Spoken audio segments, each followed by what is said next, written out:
자, 이제 여러분들 불교입니다. 불교에서는 이제 승려를 중심으로 한번 좀 살펴보려고 합니다. 고려 초기에 있었던 승려, 대표적인 승려가 있다면, 균여라는 분이 계세요. 균여. 이 균여 이분은요, 그 보현십원가,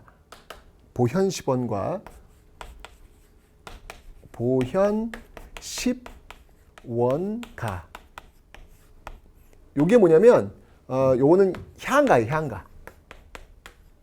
향가인데, 요 내용은 뭐냐면, 보현보살, 보살님이에요, 보살님. 항상 제가 얘기했죠. 보살들은 약속을 한다고.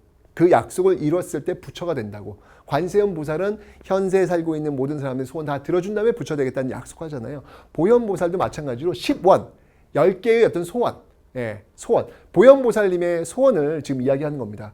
정말 중생을 위해서 내가 무엇을 하겠다, 뭐 이런 어떤 약속을 지금 이야기한 것이죠.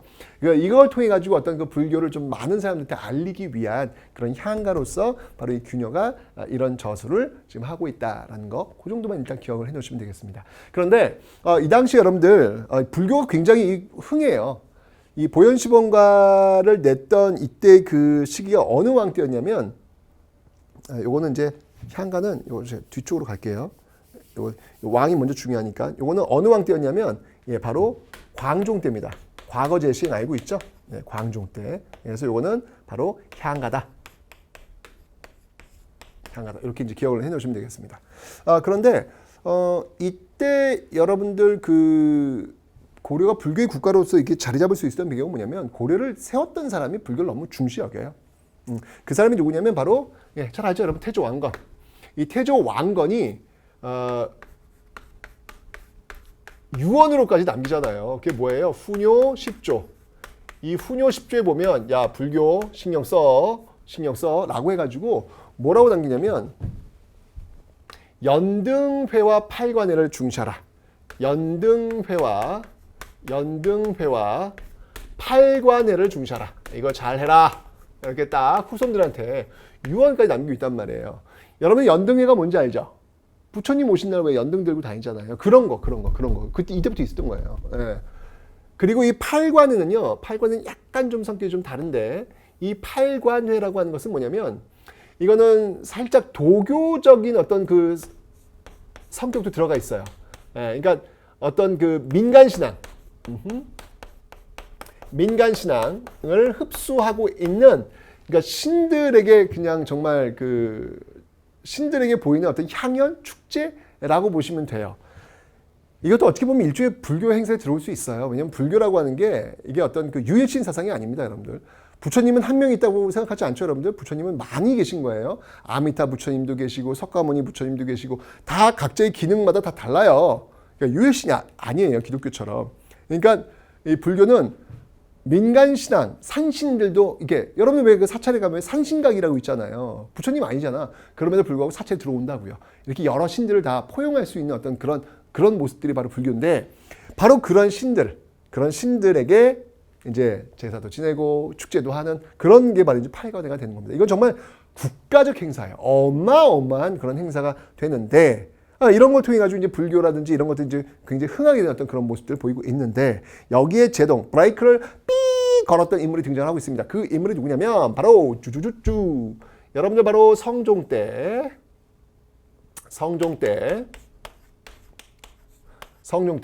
자, 성종하면 누가 떠오르시나요, 여러분들? 그렇죠. 바로 최승로. 이 최승로가 유학자예요. 역시 마찬가지 유학자입니다. 눈에 보이지 않는 걸 믿는 걸 싫어해, 유학자들은. 자, 김부식 얘기가 또 그랬잖아요. 그걸 다 빼버렸다고요. 그죠? 최승로 볼 때는 이해할 수가 없는 거야. 유학자인데 이게 뭐 부처님이나 뭐 이게 뭐 여러 신이나 뭐 그렇게 중요하지 않을 거란 말이에요. 그래서 이 최승로가 이 성조한테 건의를 해요. 연등회가 너무 사치스럽고 너무 이게 또 이게 국가 재정에도 부담이 되니 연등회를 좀 줄이십시오. 이렇게 이야기하고, 그리고 최승로의 어떤 건의에 의해서 이런 어떤 결과물이 나오는 거예요. 그리고 팔관에는 이거야말로 이런 거 왜 합니까? 이런 건 그냥 폐지하시지요. 네, 배제하시죠. 뭐 이런 어떤 주장들을 지금 하고 있더라라는 얘기입니다. 유학자가 보고 있는 어떤 그런 관점들이 이런 데서 나오는 거예요. 네. 자, 어쨌건 이렇게 해서 이제 일단 초기에 불교는 굉장히 흥해질 수밖에. 근데 이렇게 막는다고 해서 되는 게 아닙니다. 민간 시장까지 쫙 민간이 들어가기 때문에 고려는 불교의 나라예요. 이건 막을 수 있는 어떤 그런 분위기가 아니다라는 것을 기억하시면 되겠습니다. 됐죠? 자, 그러다가 이제 문벌 귀족 시대, 자, 이제 의천의 시대를 열게 됩니다. 대각국사 의천. 이분께서는 왕자님이세요. 왕자님. 제가 얘기했잖아요, 여러분들. 네. 고려에서 승려는 귀족이자 왕족이라고요. 아무나 승려하는 거 아니라고 제가 말씀드렸습니다. 굉장히 높은 서열에 있는 어떤 그 지식인들이 바로 이 승려들이었다라고 보시면 돼요. 태국이 그렇더구만. 태국의 스님들은 굉장히 존경받고 한 번씩 승려 생활을 다 해야 남자다. 뭐 이렇게 얘기를 한대요. 태국에서는요. 굉장히 존경받는 어떤 그런 과정인 것 같아요. 고려시대가 아마 그랬던 모습인 것 같습니다. 이 의천 같은 경우에는요, 국청사에서 천태종을 열게 됩니다. 국청사에서 이 천태종을 열게 되는데, 당시 그 승려 의천에게 제일 큰 숙제는 뭐였냐면, 당시 그 교종과 선종이 있잖아요. 교리 중심의 이를 통해서 부처님의 뜻을 깨닫는 거, 선종은 참선 중심의 이를 통해서 부처님의 뜻을 깨닫는 거. 요 교종과 선종 중에서 이걸 통합하려는 어떤 그런 의도가 있었던 것 같아요. 그런데 의천 때 그걸 시도합니다. 자, 어떤 방법으로 시도했냐면 바로 교선 통합, 즉 교종 중심의 교선 통합을 시도합니다.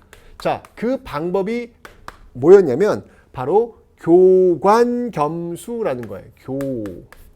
교는 여러분들 이건 교종입니다. 말 그대로 교종입니다. 그다음이 관은 그러니까 교는 교리고요. 이건 관은 뭐냐면 직관, 문득 깨달음. 이거는 선종을 얘기하는 거예요. 선종. 이거를 함께 해야 한다. 겸수.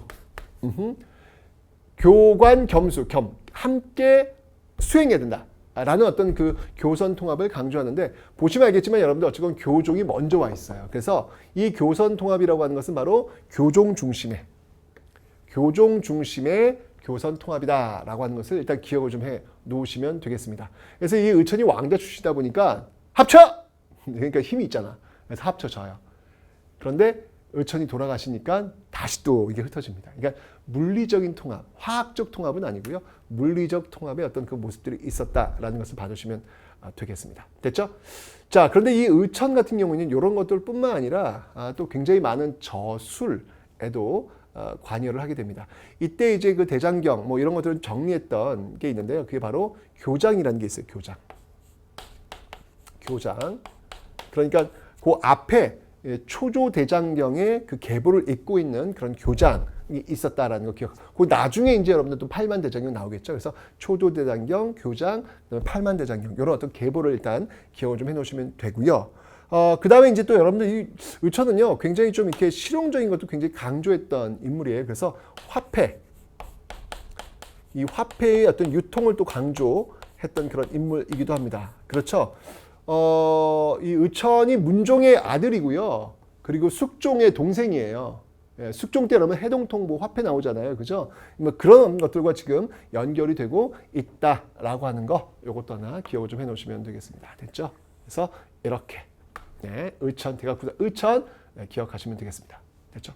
자, 그런데 무신정권 들어오면서 이 쌍벽이에요. 여러분들 이 고려 문화파트에서 이 의천과 이 진울 얘기할 건데, 의천과 진울 진짜 시험에 잘 나와요. 진짜 시험에 잘 나와요. 여러분 꼭 기억하시다. 제일 중요하다고 보시면 돼요.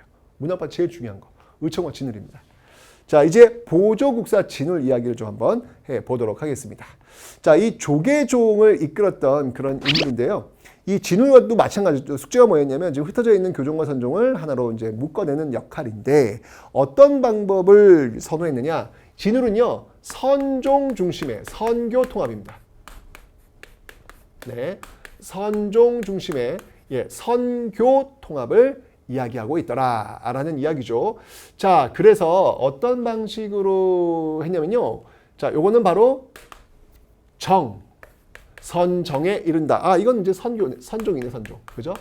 그 다음이 해, 지혜야 지혜. 이건 교종이잖아요, 교종. 그죠?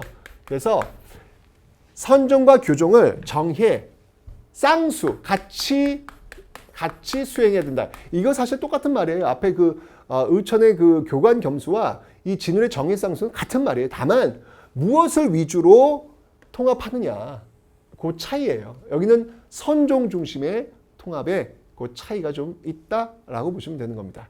요것 이외에도 여러분들 그렇게 깨달았다 할지라도, 도노는 문득 깨달음이야. 문득 깨달았지라도 점진적으로 계속 수행해야 된다라는 도노 점수, 이런 이야기를 지금 주장을 하고 있다라는 것을 여러분들 기억을 좀 해놓으시면 되겠습니다. 됐죠?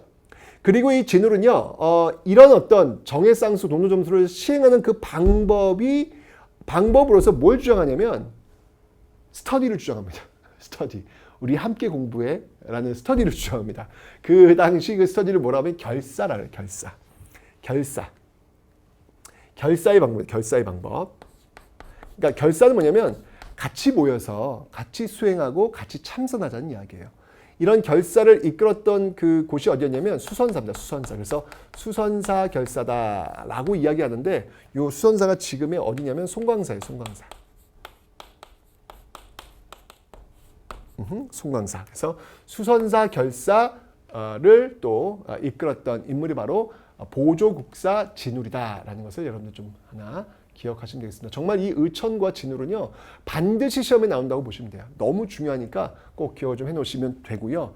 그 다음에 여러분들 이 진울의 제자가 있다. 그 제자가 누구냐면요, 바로 혜심이라는 사람이 있어요. 혜심. 이 혜심은 자, 이후에 나오는 성리학자들과의 어떤 그 연결고리를 될 수 있는 어떤 그런 주장들을 하게 되는데, 바로 유교와 불교는 일치한 게 많다. 그래서 유불 일치설을 들고 나오기도 합니다. 그래서 진울, 혜심 기억하시면 되고요. 또 한 명을 좀 기억을 좀 해야 될 것 같아요. 누구냐면 요새.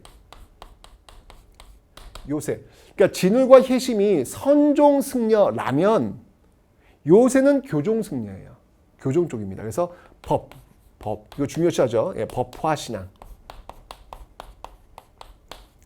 굉장히 중시하는 어떤 그런 모습 보이고 있는데, 역시 요새도 역시 마찬가지로 이 당시 오면 이 불교 굉장히 타락하거든요.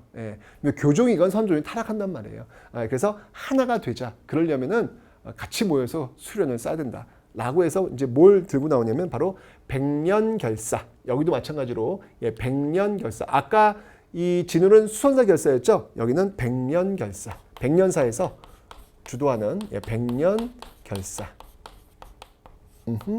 자, 이런 어떤 그 모습들이 지금 나타나고 있다라고 하는 것을 여러분들 기억을 해놓으시면 되겠습니다. 됐죠?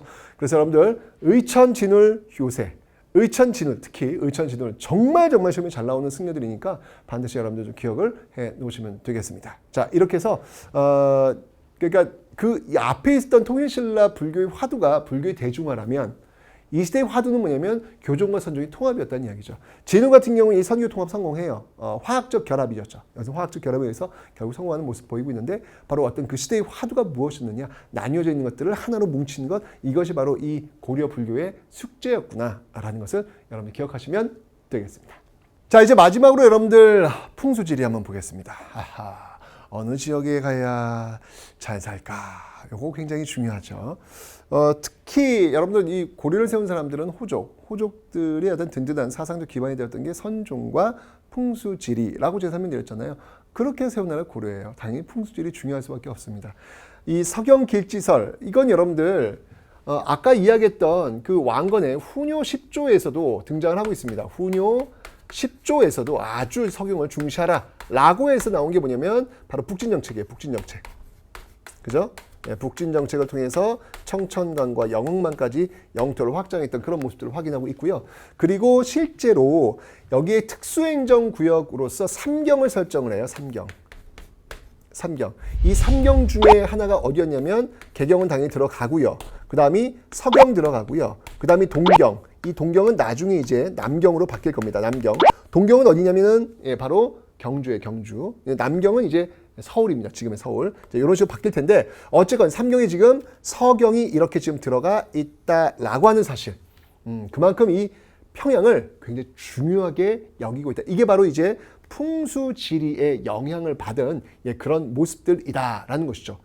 그래서 이런 분위기 속에서 빵 터진 게 있다고요. 문벌귀족 시대에 들어가면 왜 제가 김부식, 이자겸 김부식 시대에 그 여진이 금이 이제 사대를 요구한다 그랬잖아요. 거기에 이제 이 김부식과 이자겸과 김부식 같은 경우에는 사대 오케이 하는데 이에 반발하는 세력이 등장합니다. 그 반발하는 세력 그게 무엇이었다? 네, 바로 여기서 쭉 연결되는 거예요. 여기서 연결되었던 게 바로 이 묘청의 역시 또 마찬가지로 서경천도 운동이라는 게 벌어진 것이죠. 그러니까 서경이 어떻게 보면 영모의 도시가 된 거예요. 영모의 도시. 그래서 이제 이 묘청의 서경천도 운동이 일어난 이후부터는 서경에 대한 이야기는 좀 많이 줄어들 수밖에 없죠. 그죠? 이게 실패했으니까.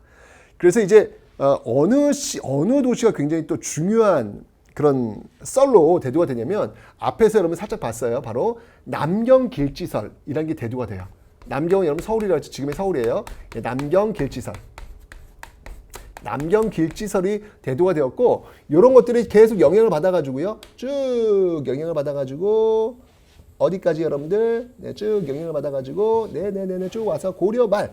네, 고려 말에 어떻게 됩니까? 여러분? 고려 말에 바로 신진사대와 신흥무인 세력들이 나라를 세우잖아요. 그 나라가 어떤 나라예요? 바로 조선입니다. 바로 한양천도의 배경이 되고 있는 한양천도의 배경이 되고 있는 그런 모습들을 좀 여러분들이 잊지 마시라라는 것이죠. 알고 있습니다, 여러분들. 태조 이성계가 무학대사, 풍수지리 대가였던 무학대사를 데리고 정말 여기저기 다니면서 어디에 도읍을 정할 것인가를 고민했던 그런 흔적들 볼 수 있죠. 그 중에 한 이야기가 있습니다. 왕십리, 그쪽에 왔더니 어느 한 노인이 여기서 도읍 정하지 말고 여기서 십리를 더 가봐. 그럼 더 좋은 데가 나올 거야. 라고 했던 터가 바로 지금의 경복궁터다. 뭐 이런 이야기 있지 않습니까? 그래서 이제 왕십리, 갈 왕자잖아요. 십리에서 갈 왕자, 더 가라. 라고 해서 왕십리, 뭐 이런 이름이 정해졌다라는 이야기가 지금 정해질 정도로 정말 이 한양천도에 있어서 풍수지리가 굉장히 큰 영향을 끼쳤는데 그게 바로 그 이전에 남경길지설에부터 쭉 연결되고 있다라고 하는 거 기억하시면 되겠습니다. 자, 이렇게 해서 여러분들 고려인들의 어떤 그 사상적인 어떤 그 배경들 살펴봤는데요. 상당히 열려있는 어떤 그런 모습들 하나 기억할 수 있고, 그 다음에 참 쓸데없는 것, 쓸모없는 것, 이런 것들을 모아가지고 쓸데있고 쓸모있는 것으로 만들었던 이런 스님의 이야기, 가장 두드러지지 않았나라는 생각이 듭니다. 어쩌면 여러분 제일 중요한 포인트는요, 바로 의천과 진울이라는 승려, 선교 통합을 노력하려고 했던 모습들 잊지 않으시면 되겠습니다. 고려문화 첫 번째 시간이었습니다.